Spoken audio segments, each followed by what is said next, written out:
je suis Laetitia, je suis thérapeute médiumnique. Je vais vous expliquer tout à l'heure en quoi ça consiste et les différences, pourquoi je dis thérapeute médiumnique et pas tout simplement médium. D'abord, je remercie Evelyne pour son accueil, parce qu'elle me permet d'être là aujourd'hui. Alors, c'est pas ma première conférence, par contre, c'est la première fois que je fais de la médiumnité en public. Donc, c'est de la médiumnité que je fais tout le temps en consultation, donc pas de souci. Mais voilà, c'est la première fois que j'ai autant de yeux tournés vers moi pour ça. Merci. Donc voilà, c'est une première pour moi. Comme tout début, on a des inquiétudes, un stress, parce que je suis quelqu'un qui touche beaucoup les émotions et qui fait que j'ai besoin de mes émotions pour rentrer en contact avec vous. Donc je vais essayer de souffler un peu. Mais voilà, ne m'en foulez pas si je manque les mots ou si je suis un petit peu stressée. Donc du coup, oui, merci Evelyne de m'avoir permis d'être là. C'est une personne que je rencontre aujourd'hui pour la première fois, que j'avais déjà eu au téléphone, et qui a vraiment un grand cœur, qui porte son association vraiment, ça te correspond en tout point. Non, et tu le fais parce que très bien. Mes bottes, elles sont pleines. Et ça te va très très bien. Donc merci pour ta confiance. C'est normal. Donc je suis thérapeute médiumnique. Je ne suis pas une médium qui est là pour prouver, mais je suis là pour accompagner. J'accompagne les personnes sur leur chemin de vie. Je vous expliquerai tout à l'heure un peu plus en détail comment et pourquoi. Il y a une phrase que je porte haut et fort, c'est « Je suis car tu es ». Car nous sommes tous différents et nous nous complétons tous par nos différences. C'est pour ça qu'il est important d'accepter ces différences et d'être soi. Parce que moi, sans vous, je ne pourrais pas être, tout simplement. Donc on est complémentaires et on peut être grâce aux autres. Grâce à soi, mais grâce aux autres. Forcément, du coup, on va parler du deuil tout à l'heure, avec des contacts défunts. Donc je vais mettre un point d'honneur sur le fait de faire cette conférence en l'honneur d'eux, en l'honneur des liens que l'on tisse les uns avec les autres, qui nous permettent de comprendre des choses, ici, maintenant, et au-delà, parce que une fois le deuil arrivé, c'est vraiment grâce à ces liens que l'on tisse qu'on comprend parfois plus de choses une fois que la personne malheureusement est partie. Donc là, en première partie, il va y avoir mes présentations. Je vais vous expliquer mon parcours un petit peu de vie en grosses lignes. Je vais vous expliquer ce que je fais. Et ensuite viendra en seconde partie l'accompagnement au deuil. Donc il y aura quelques mots sur le deuil, un partage tous ensemble de ceux qui le souhaitent, pour ceux qui le souhaitent. Et ensuite il y aura la partie contact défunt. Donc voilà. Et pour la partie contact défunt, donc j'ai demandé des photos pour me faciliter les choses, on va dire aujourd'hui. Et aussi donc je vais suivre le feeling des photos, de ce que ça me renvoie. Donc je vais essayer d'en faire un maximum. Si je n'ai pas pu le faire, je vous laisserai du coup mes coordonnées, vous pourrez me recontacter, parce que je tiendrai à vous le faire quand même. Et vous pourrez sinon venir me voir si on finit pas trop tard, pour ceux qui souhaitent me parler après, en plus en intimité. Si vous ne souhaitez pas, si je touche, alors je touche beaucoup aux émotions, s'il y a des choses que vous ne voulez pas que je parle, que je touche, si c'est trop d'émotions que je sors, n'hésitez pas à m'arrêter, n'hésitez pas à me dire non, stop, vous avez le droit, vous êtes légitime, je rentre dans votre intimité, donc vous avez cette légitimité de m'arrêter. Et vous pourrez pareil revenir me voir en intimité, éventuellement en fonction de ce qui s'est passé sur le moment présent. Donc, pour parler un petit peu de moi. Donc j'ai un parcours de vie qui est assez tumultueux. Je ne sais pas si pour certains vous connaissez les blessures d'âme. Moi en l'occurrence je les ai toutes vécues dans mon parcours de vie, qui fait que j'ai toujours été différente. Quand je suis arrivée, j'étais une petite fille blonde qui croyait en beaucoup de choses, qui étaient différentes, qui n'a jamais trouvé sa place ici parmi nous. C'est un peu comme si je venais d'un autre monde et que peu importe ce que je vivais, j'avais jamais ma place. Que ce soit en privé, avec mes parents, en professionnel, à l'école, peu importe. J'avais toujours soit le rejet, soit l'humiliation, soit l'injustice, soit l'abandon, soit la trahison. Dans mon parcours de vie, comme pour beaucoup, je me suis posé des questions. pourquoi moi? Pourquoi je vis ça? Pourquoi c'est si compliqué la vie? Pourquoi on n'en finit pas parfois? Parce que parfois, quand on en a marre, on a envie d'en finir. Mais il y a toujours quelque chose qui vous ramène à la réalité, qui vous dit bah non, pas aujourd'hui. Donc du coup, voilà, mon parcours de vie s'est fait un petit peu comme ça. J'ai une construction qui est déséquilibrée, qui fait que je n'ai pas de racines terrestres. Les racines terrestres, tout simplement, c'est votre ancrage grâce à vos familles, grâce à vos parents quand vous vous construisez, que vous êtes enfant. Vous créez un enracinement, vous créez un ancrage à ce monde dans lequel on vit, qui fait que moi, de par les blessures causées par mes parents, je n'ai pas ça. D'où le fait que quand ma médiumnité s'est réveillée il y a 2 ans, j'ai eu cette facilité à monter très vite en vibration énergétique, parce que je n'avais aucun scrupule, on va dire ça comme ça, à quitter un petit peu ce monde-là pour me désancrer. Parce que quand on a des valeurs liées à des familles, parfois on manque de liberté de faire en fonction des uns et des autres. Mais je ne veux pas blesser un tel, mais je ne veux pas faire ci, je ne veux pas faire ça. Parce qu'en médiumnité, moi j'ai vécu beaucoup de choses. Et c'est vrai qu'au jour d'aujourd'hui, avec le recul, si j'aurais eu cet ancrage familial, ça aurait été compliqué. Ça aurait été compliqué de recevoir ce que j'ai reçu. Donc j'ai toujours été rêveuse, dans un monde bien à part. J'ai eu tous les surnoms possibles et inimaginables, le petit poney, monde de bisounours, parce que je croyais en des choses que personne ne croyait, parce que je me disais que toujours tout était possible. Quand on le croit, quand on le rêve, il faut se donner les moyens, mais voilà. J'ai toujours eu des ressentis, une empathie, une analyse des choses en continu. J'ai toujours été sensible aux autres, de là à m'oublier moi-même pour le bonheur de l'autre. Mais je l'ai compris il n'y a pas très longtemps. J'ai un espace-cœur, de par ma médiumnité aujourd'hui, mais même avant, j'ai un espace-cœur qui est très grand et qui fait que je peux monter très haut en joie et tomber très bas dans le malheur. Donc qui fait que c'est très très difficile pour quelqu'un de me rattraper quand c'est comme ça, parce que vibratoirement je tombe vraiment très bas. Mon premier contact avec la mort a été l'âge de 8 ans. Ça ne m'a pas réveillée plus que ça, parce que pour moi, je pense que c'était naturel. Aujourd'hui, avec la médiumnité, j'ai reçu des flashs de ma vie qui m'a expliqué pourquoi j'avais vécu certaines choses. Et qui fait que ma maman, en fait, tout simplement, a eu un enfant avant moi, l'a perdu. Puis moi, je suis née après, d'où les blessures avec lesquelles je suis arrivée. Et j'ai appris à 8 ans qu'il y avait un enfant qui avait existé, sauf que quand on a un enfant qui se sent seul, jamais à sa place, à ce moment-là, je me suis dit, ok, je comprends mieux, on aurait dû être deux. Et qui fait que là, j'ai commencé à lui parler pendant des années et des années et des années.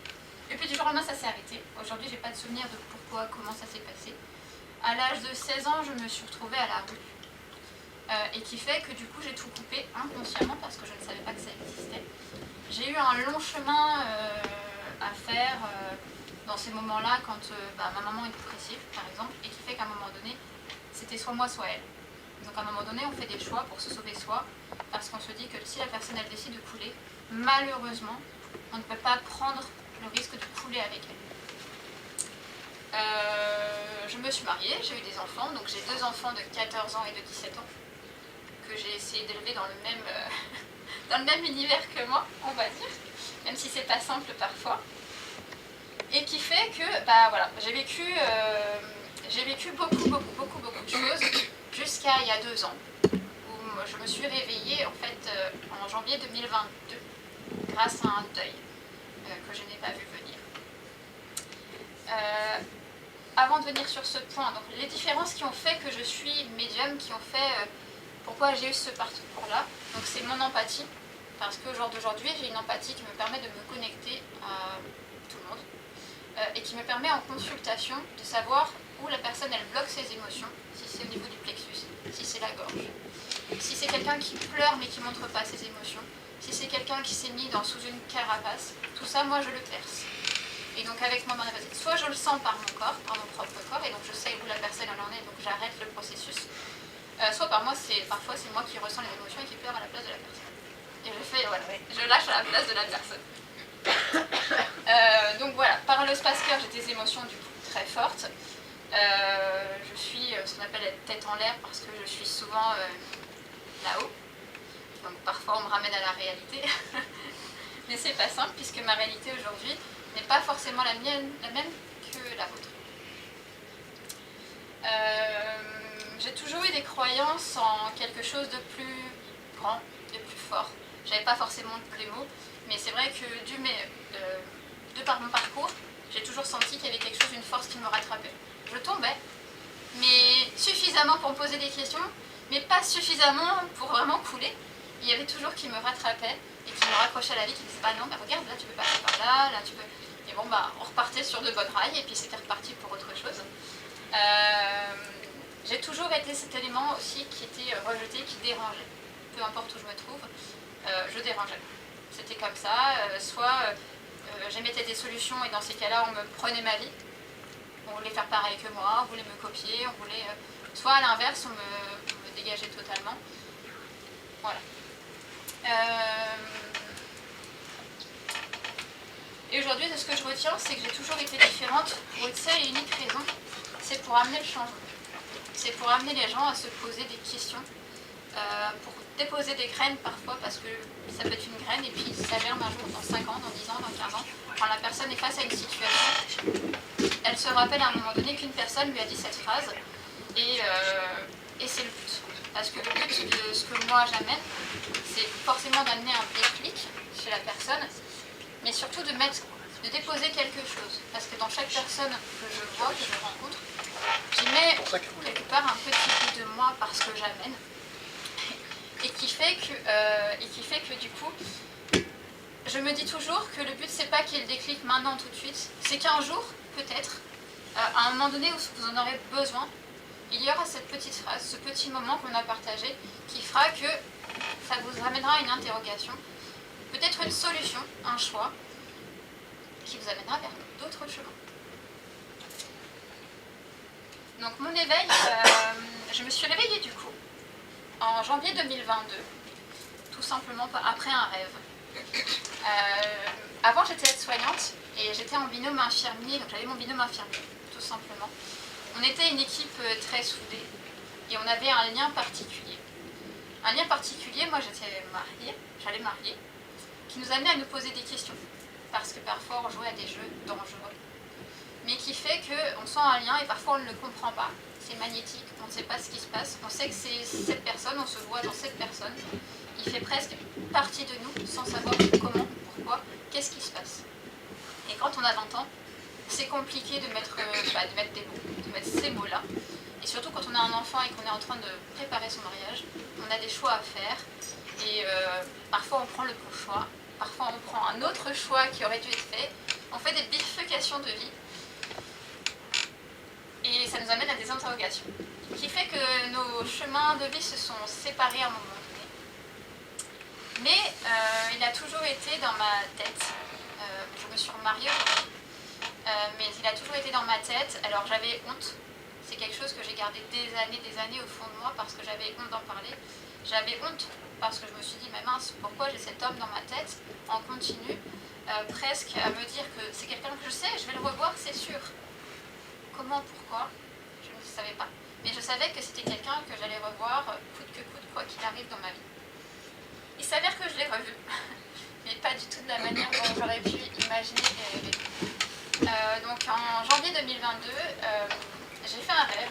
Il est arrivé dans mon rêve, comme si on se retrouvait, tout simplement. Bras dessus, bras dessous dans la rue, tout va bien. Je me suis réveillée du coup à 6h30 du matin et un gros malaise. Inexplicable. Et donc là, à ce moment-là, quelque chose m'a poussée à aller vers mon téléphone portable pour faire des recherches sur cette personne-là. Et en fait, je suis tout simplement tombée sur son acte de décès. Il était décédé en septembre 2018. Je ne le savais pas. Donc là, ça a été un choc émotionnel très très fort, parce qu'en plus, il était arrivé dans mon rêve et il n'était pas reparti. Donc à partir de là, mon cheminement à moi personnel a commencé très fort, parce que je n'avais pas le temps d'intégrer quelque chose que d'autres choses arrivaient au quotidien. J'ai commencé un parcours de journalisme où j'ai essayé de comprendre qu'est-ce qui m'arrivait déjà, est-ce qu'il était bien décédé, donc j'allais chercher des infos,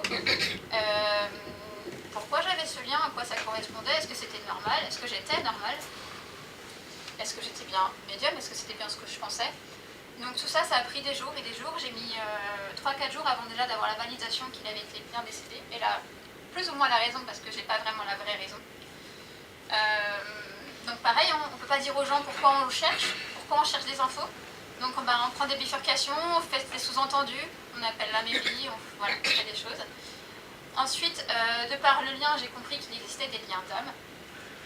Donc là pareil, j'ai fait un cheminement, j'ai fait un travail dessus, qui fait que j'ai compris qu'il existait des liens au-delà de ce que l'on rencontre ici-bas. Des liens qui nous correspondent, des liens qui sont incrustés dans nos cellules, qu'on ne contrôle pas, parce qu'au moment même où c'est une personne qu'on revoit, qu'on rencontre, peu importe l'endroit, il y a ce qu'on appelle une reconnexion de lien d'âme. Et les personnes en question, elles le disent la plupart toutes, c'est qu'en effet, c'est comme un déjà-vu, c'est comme si c'est quelqu'un qui faisait partie de soi finalement depuis toujours, et pourtant on ne le connaît pas. Donc moi j'avais compris que j'étais rentrée dans une relation flamme jumelle. Il n'en existe qu'un dans notre parcours d'âme, qui fait que forcément pour moi, ça voulait dire aussi deuil, ça voulait dire acceptation que ça ne serait plus.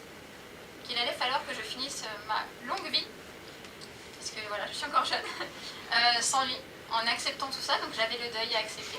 La façon dont je l'avais appris,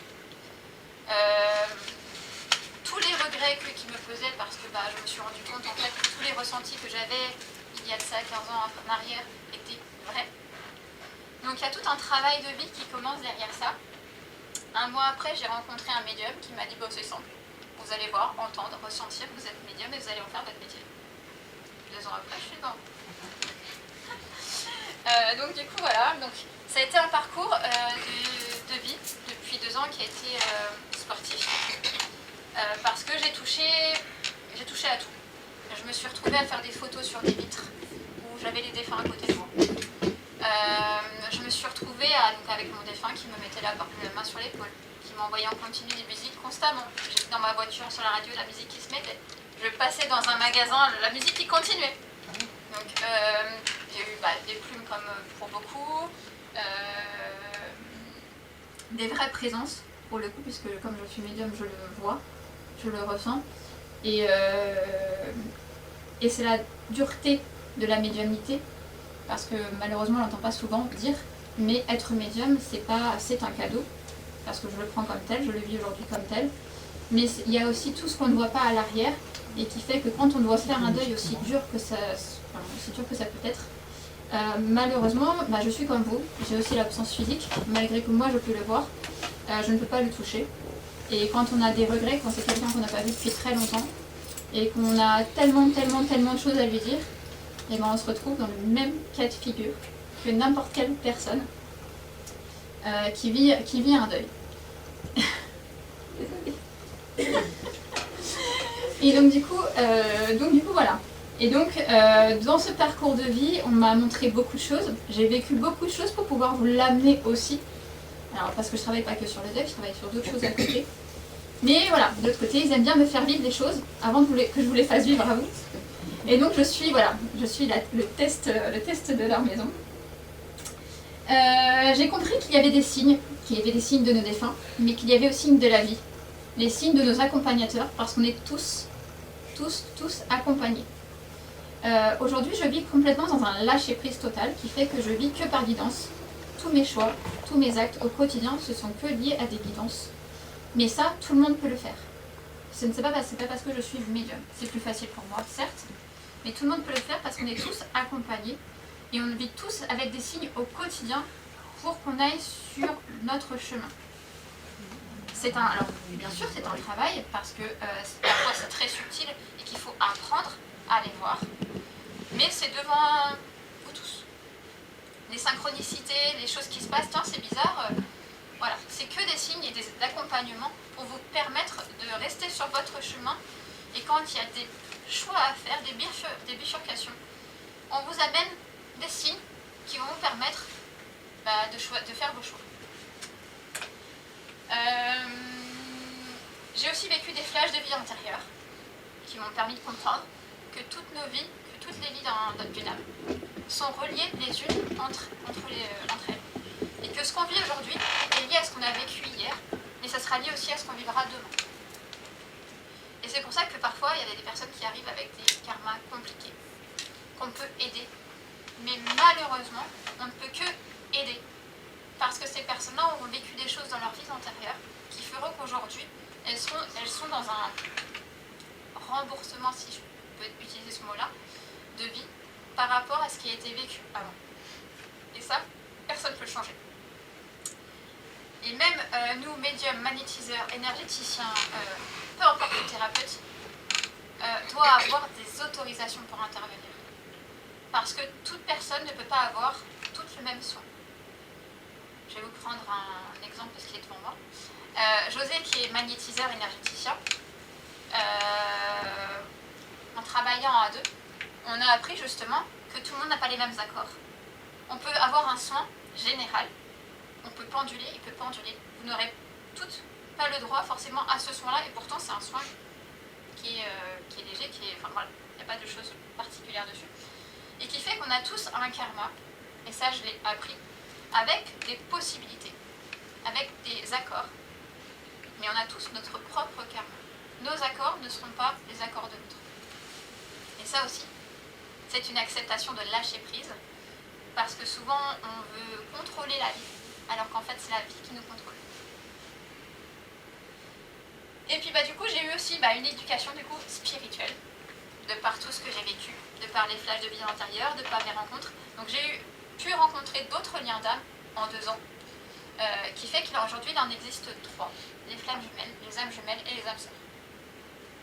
Elles ont toutes leurs particularités, elles ont toutes leur rôle à jouer, mais qui fait qu'elles sont inscrites, incrustées dans nos cellules, ce qu'on appelle les mémoires cellulaires, c'est pour ceux qui en ont déjà entendu parler, et qui fait qu'on se voit entre elles et qu'il y a un travail qui est fait grâce à ça ici.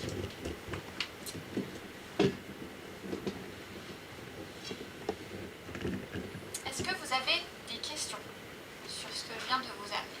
Oui. Vous suivez toujours vos guides et votre liberté de penser. Alors, moi déjà je passe pas par mes guides, ce que j'expliquais tout à l'heure, que ce soit du contact défunt, que ce soit de la connexion à la personne en face de moi, je ne passe jamais par mes guides. Je ne passe toujours que par moi et le défunt. Donc il n'y a jamais de tierce personne. C'est pour ça que d'ailleurs j'ai souvent froid, parce que les guides ont la réputation de donner chaud, mais moi je n'ai jamais chaud. J'aimerais bien de temps en temps. Après, la liberté d'être moi, la liberté de choisir, on me laisse la liberté. Par contre, on me prévient que c'est avec ou sans eux. C'est-à-dire qu'en fait, je vais vous donner un exemple très bête, on me demande de faire une pause dans le travail. Si je dis non, et on me dit ok, vas-y, mais tu vas sans nous. Donc ça veut dire que demain il m'arrive quelque chose, ils vont laisser faire. Ils ne me protégeront pas, parce qu'à ce moment-là, ils m'auront demandé de faire cette pause et que je n'ai pas écouté. Donc j'ai un accompagnement qui fait, alors on l'a tous cet accompagnement, qui fait qu'aujourd'hui, depuis 2 ans, j'ai appris à vivre complètement en lâcher prise, parce que je me suis aperçue en fait que tout simplement, le fait de contrôler était lié à nos blessures, à des blessures que l'on a dès qu'on arrive ici, parfois même avant, dans la phase fétale, et qui fait que ça nous apaise, on met des pansements, on se voile la face. Pour beaucoup de raisons, on veut contrôler parce que ça nous permet de savoir ce qui arrive demain, ce qui arrive dans 6 mois. Sauf qu'en fait, quand on fait ça, on se rend compte finalement qu'on ne vit jamais. Parce qu'aujourd'hui, on prépare de ce qui se passe dans 6 mois, et dans 6 mois, on se préparera à ce qui se passe encore dans 6 mois. Et qui fait qu'en fait, on se rend compte que finalement, on ne vit pas. Mais on court après quelque chose, après une image, après des choses qui nous ont blessés, mais parfois qui est même en inconscient chez nous. Parce que c'est lié parfois même, je vous dis, à la phase fétale, qui fait qu'on n'a pas conscience, qu'on court après quelque chose finalement, et avec lequel ça ne sert à rien. Tout simplement parce qu'on ne sait pas trouver soi, et qu'une fois qu'on se trouve soi, et qu'on lâche prise, on comprend énormément de choses. Voilà, c'est. Est-ce qu'il y a d'autres questions? Oui. Est-ce que éventuellement vous pouvez nous dire votre signe astral? Enfin, astrologique, je veux dire. Alors moi je suis Bélier ascendant Cancer. Voilà. Alors après moi je m'y connais rien particulièrement là-dedans. C'est pas mon domaine, mais voilà. Merci. Pourquoi? Non, comme ça, parce que j'essaie toujours de deviner. Ok, d'accord. Moi j'en ai une si tu Oui, permets. dis-moi. Est-ce qu'on reconnaît toujours notre âme jumelle, flamme jumelle ou âme sœur? Est-ce qu'on la reconnaît d'emblée? Alors, la reconnaître est un bien grand mot, mais par contre, on voit qu'il se passe quelque chose parce que si tu veux, c'est magnétique. C'est-à-dire que là, c'est quelque chose qui te pousse vers la personne.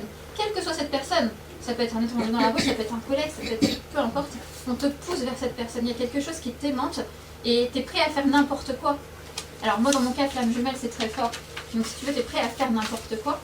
Moi, j'ai vécu d'autres liens d'âme et qui fait que, en effet, tu sens, alors moi avec une amie magnétiseuse, avec José que j'expliquerai aussi tout à l'heure, qui fait qu'il y a quelque chose qui te pousse à aller vers ça.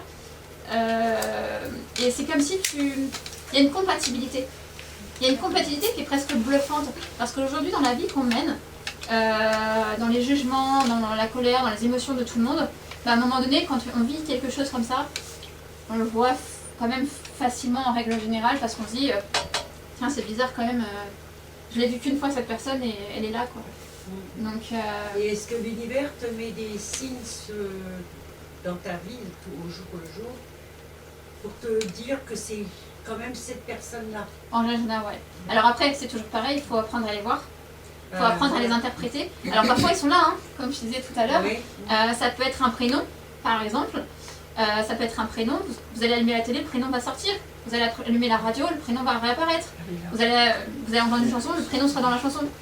Ça peut être tout plein de signes différents, mais c'est des choses qui vont t'amener vers cette personne-là. Alors après, tu as les flammes jumelles, qui sont en règle générale dans une relation plus de couple. Mais c'est une relation qui est très très très compliquée. En règle générale, il y en a un des deux souvent qui est déjà en couple. Et donc ça lui amène le lâcher prise.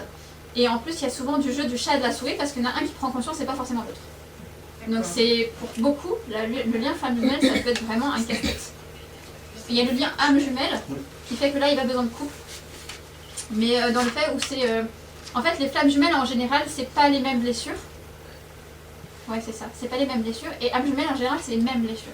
Qui fait qu'il y a une concordance qui se forme, qui se passe. Et les âmes sœurs, c'est encore différent. C'est un sentiment de déjà-vu, un truc magnétique. Mais parfois, l'âme sœur ne reste pas forcément dans toute notre vie. L'âme sœur, elle peut être là, elle peut rester là 3 mois. Parce qu'elle sera venue pour nous faire bosser un truc. Mais parce que c'est une âme sœur, ça va émettre quelque chose chez nous qui va être différent que si c'est quelqu'un d'autre qui l'émet. Parce que c'est surtout ça, en fait, l'impact qu'on a. C'est qu'à l'intérieur de nous, au niveau des mémoires cellulaires, le fait que ce soit telle personne qui agisse et pas l'autre, ça a un impact parce que sur toi, même si tu n'en as pas conscience, il y a un impact à l'intérieur de ton âme. Et s'il y en a un des deux qui a pris conscience de ça et qui a l'autre? Oui, bah c'est très compliqué. C'est très compliqué parce que tu rentres dans un schéma où tu vas un peu batailler pour montrer à l'autre que tu es là, montrer à l'autre qu'il y a des concordances, montrer à l'autre. Alors après, tu as deux solutions.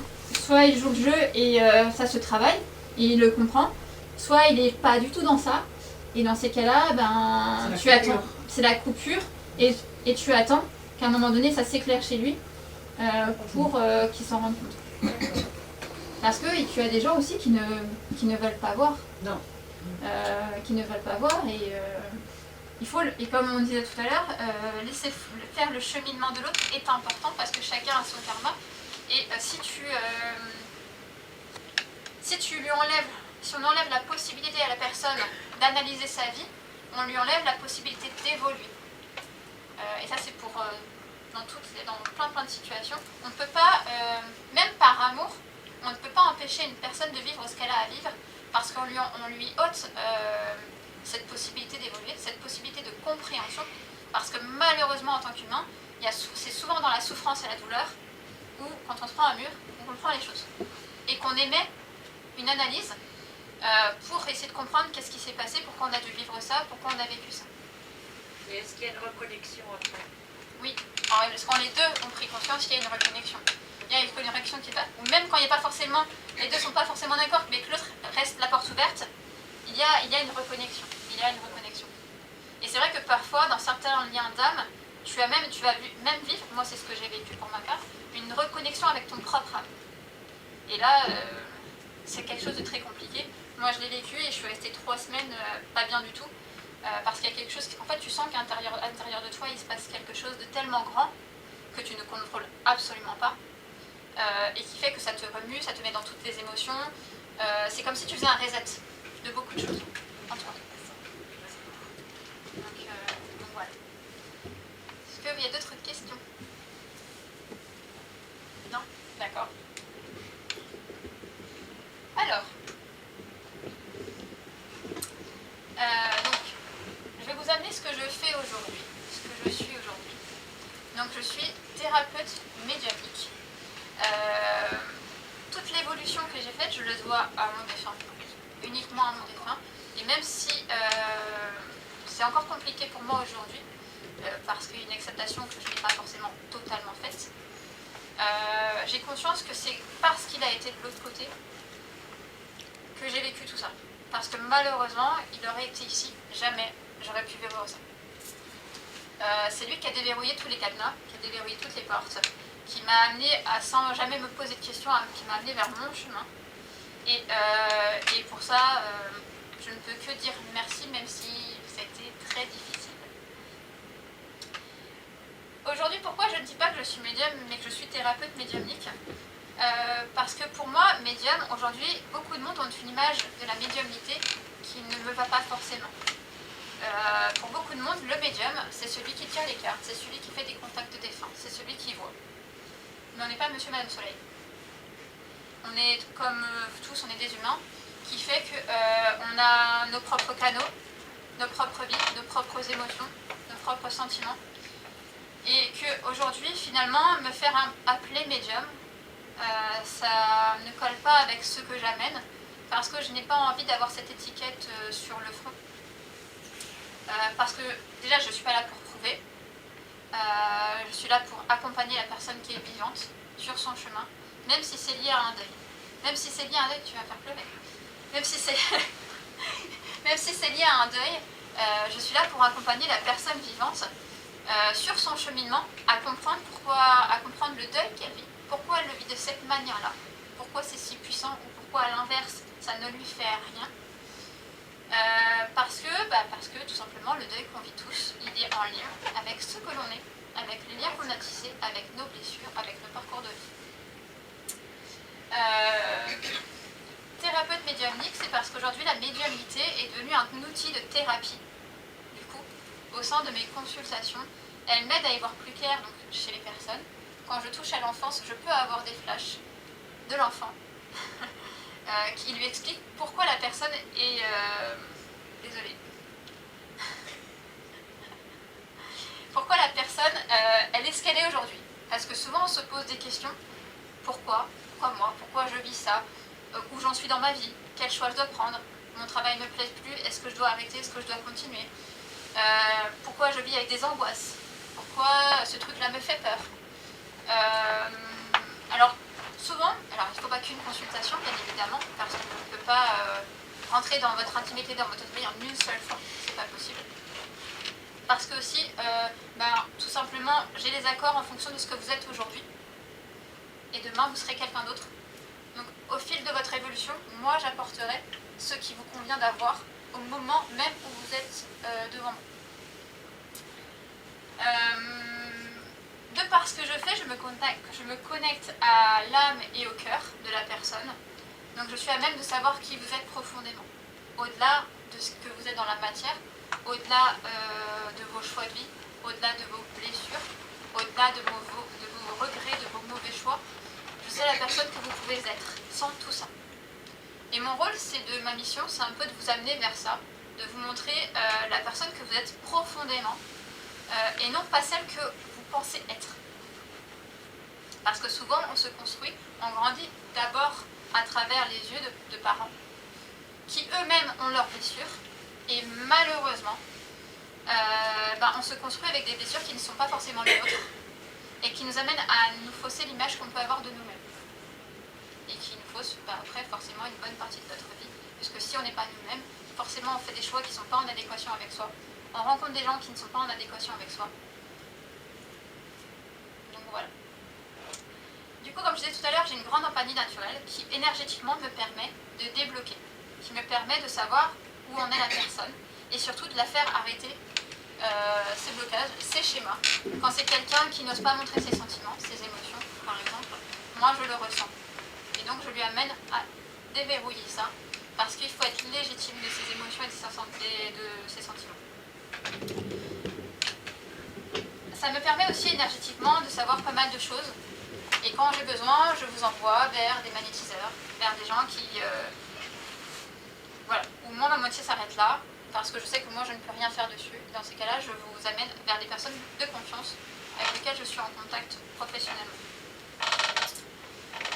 Ça m'a appris aussi, la médiumnité m'a appris à suivre mes guidances, mes accompagnements que je vous apprends à avoir, que je vous apprends à avoir les signes, je vous apprends à les comprendre, je vous apprends à comprendre si c'est lié à des défunts ou si c'est lié tout simplement à vos accompagnateurs, de manière à ce qu'un jour, sans moi, après les consultations, vous soyez à même capable de suivre votre chemin, de suivre les signes qui vont vous envoie et d'être en contact avec vos propres défunts d'une certaine manière. De par ma médiumnité, j'ai travaillé beaucoup de sujets sur la vie en général, sur pourquoi nous sommes là, pourquoi le deuil, pourquoi nous vivons tout ça, parce que d'une, j'ai vécu beaucoup de choses, et de deux, parce qu'en fonction des consultations que j'ai menées et des gens que j'ai rencontrés, j'apprends aussi en continu. C'est une évolution qui est constante et que j'intègre moi au fil des jours.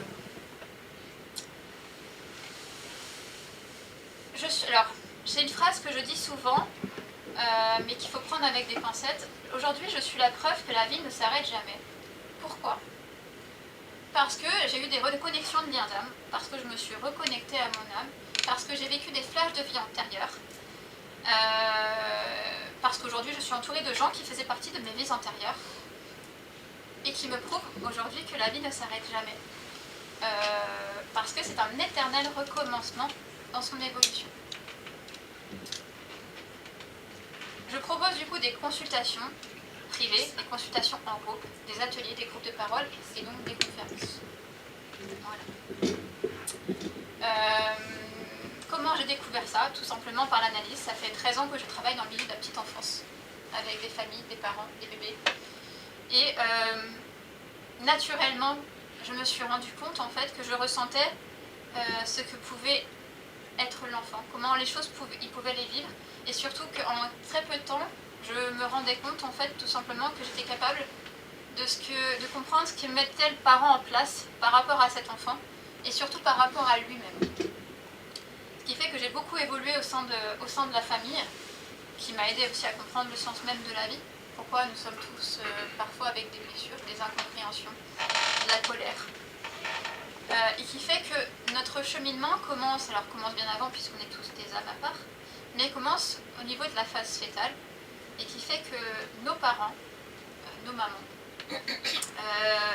rencontrent des situations, vivent des choses, on est attendu ou pas. Et tout ça a un impact sur nos mémoires cellulaires, dans notre construction, qui ont un impact sur des personnes qui ont aujourd'hui 60 ans. Et mon rôle, et donc du coup je me suis rendu compte que j'avais que je comprenais tout ça, que j'étais capable de repositionner les parents, de repositionner les enfants par rapport à leur chemin de vie, et que tout ce que j'amenais était vrai, puisque des années après, les parents revenaient me voir en disant ce que vous m'avez dit, c'est vrai. Alors parfois c'est brutal pour des parents, parfois c'est brutal pour des jeunes parents qui veulent vraiment bien faire, mais malheureusement mon rôle c'est de leur montrer qu'ils font pas forcément bien pour l'enfant en question, qu'ils font bien pour eux par rapport à leurs blessures d'abandon, de rejet, du manque d'amour. Mais rendre un enfant dépendant d'amour, malheureusement, un jour c'est l'enfant qui le paye une fois adulte. Et ça arrive beaucoup. Parce que quand on fait un enfant, malheureusement, on le fait d'abord pour soi. Alors qu'il n'appartient à cet enfant est une âme unique. Qu'il est là pour vivre sa vie et qu'il n'est pas là pour nous. Tout simplement. Et c'est un cheminement, un raisonnement que j'ai construit au fil des années, au fil de ma vie à moi, par rapport à ce que j'ai aussi vécu. Parce qu'à un moment donné, quand on se retrouve en manque de légitimité sur sa propre vie, on se pose de vraies questions. Pourquoi sommes-nous pas légitimes de nos propres sentiments, de notre propre existence, jusqu'au point de la donner aux autres et de s'abandonner soi-même.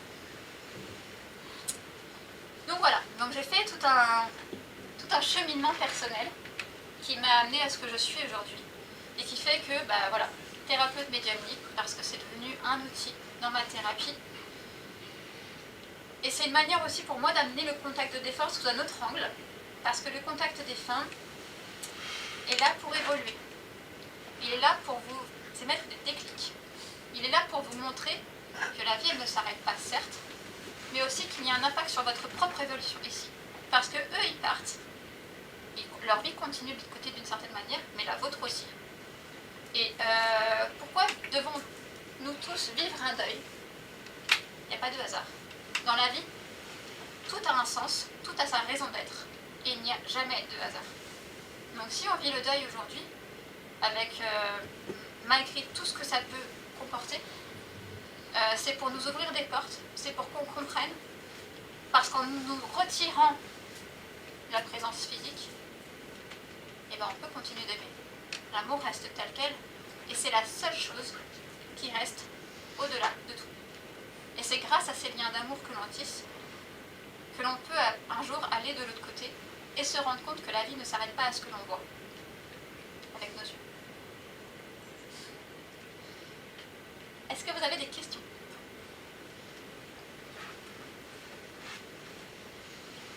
Tout est clair? Est-ce que le fait que je vous amène la médiumnité sous un autre angle, ça vous amène des questionnements? Ça vous paraît bizarre? Ça vous paraît naturel? Moi, je trouve que c'est important quand même de parler, en fait, de dire les choses comme vous les dites.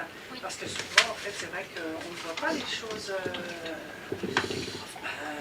comme ça. En fait, c'est vrai qu'on ne s'imagine pas qu'il y a une vie après la mort ou des vies antérieures. Ou, les blessures, en fait, voilà pourquoi elles sont là sur Terre. En fait,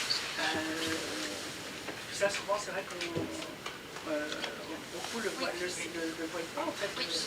Alors, par rapport au Yanta, je peux vous donner un exemple très très concret, puisqu'il est avec moi. José, qui est là, je l'ai rencontré il y a un an au salon Parapsy que je faisais, complètement par hasard. C'était un inconnu parmi tant d'autres. On s'est rencontrés, il s'est passé quelque chose et qui fait qu'on s'est revus à l'extérieur du salon. Il pendule, donc un jour il m'a pris la main pour penduler. Et là, moi j'ai fait un court-circuit, j'ai retiré ma main, je l'ai remise. Et là a commencé un cheminement personnel. Alors, je suis médium, il ne l'est pas, pour que ça soit clair. On s'est vu, il m'a fait un soin énergétique particulier dans une cathédrale. Je ne suis pas pratiquante, je n'ai pas de religion particulière, j'ai été élevée comme ça. Et pourtant, il m'a prouvé que des choses existaient. Puis ensuite, suite à ce rendez-vous, j'ai commencé à avoir des flashs de vies antérieures. Il faut savoir que dans cette vie-là, je n'ai pas vraiment de papa. J'ai un papa qui m'a fait vivre, on va dire, un enfer. Et donc pour moi, je fais comme si je m'en avais peur. Vaut mieux pour moi que j'en ai pas eu au final. Donc j'ai l'abandon du papa et lui, par rapport à sa vie, avait une correspondance avec ma blessure aussi. Et lorsque le cheminement s'est mis en place, j'ai commencé à avoir des flashs de vies antérieures qui me montraient nos mains et qui m'emmenaient un peu dans le Moyen-Âge. Et là, c'était un papa avec une petite fille, main dans la main. On me baladait de flash en flash comme ça. Donc au départ, j'ai eu peur. J'ai repris mes mains, j'y suis retournée. On m'a montré qu'il était parti, ce papa-là, donc dans cette vie antérieure, c'était moi, cette petite fille. Ce papa-là, je l'ai perdu, j'avais 10 ans. J'ai vécu son enterrement, sa mort, comment il est mort. Je pourrais dessiner le village où j'étais, la maison dans laquelle je me trouvais. Et il s'avère que ce papa, c'est José, qui est derrière vous. Et qui fait que quand on vit ce genre de choses, et qu'on est face à la personne qui correspond à ce qu'on est en train de vivre, c'est pas simple. Parce que moi, j'ai les souvenirs, parce qu'aujourd'hui, je les garde comme des souvenirs précieux, mais lui, il ne les avait pas. Comment arriver chez quelqu'un que vous n'avez jamais vu de votre vie, avec de telles infos, sans être pris pour une folle? Et malgré ça, malgré qu'il touchait aux énergies, donc j'avais cette chance, qu'il avait une petite ouverture quand même, et grâce à tout ça, Il a fait ce cheminement terrestre pour lui. Il m'a fait confiance. Il a appris à me connaître. Il a appris à cheminer avec moi. Et il s'avère qu'aujourd'hui, on a un lien de parenté, père-fille, finalement, comme si ça avait toujours été le cas. Donc c'est pour ça que je dis, je suis la preuve que la vie, ça s'arrête jamais. C'est que mes dires, je ne peux pas vous les donner, je ne peux pas les mettre sur la table. Mais c'est ma vérité à moi. Et c'est pour ça que tout au long de cette conférence, ce que je veux vous amener, c'est ce que j'ai vécu, ce que l'on m'a appris, ce que j'ai intégré. C'est ma vérité. L'homme, elle arrive forcément un jour ou l'autre, et qui fait qu'on se construit, pour moi, avec plusieurs âmes différentes. Qui fait que quand on se rencontre, on se retrouve. Pour une raison bien précise. Et qui fait qu'en fonction de la vieillesse du lien, fait que parfois c'est plus important, parce qu'en effet, on va prendre avec José parce qu'il est là, ou même avec Yann, pour moi c'est des liens d'âme que j'ai déjà rencontrés. Pour moi, on se suit déjà depuis quelques temps. Et moi, j'ai un guide qui est descendu un jour dans ma voiture. J'étais en train de conduire, pouf, il a fait ça à côté de moi. Et en fait, il m'a montré des images de ce que j'étais avant de me réincarner. Et il m'a montré que par la mission que j'ai aujourd'hui, on m'a inculqué ce qu'était l'humain, vers quoi j'allais aller, vers quoi j'allais me confronter. Avec des images qui peuvent lui correspondre aussi à lui. Donc on m'a appris des choses. Alors après, en tant que médium, je suis aussi humaine. Donc j'ai aussi mes craintes, j'ai aussi mes peurs. Être médium n'enlève pas mes peurs. Hein. Même si ce serait tellement facile.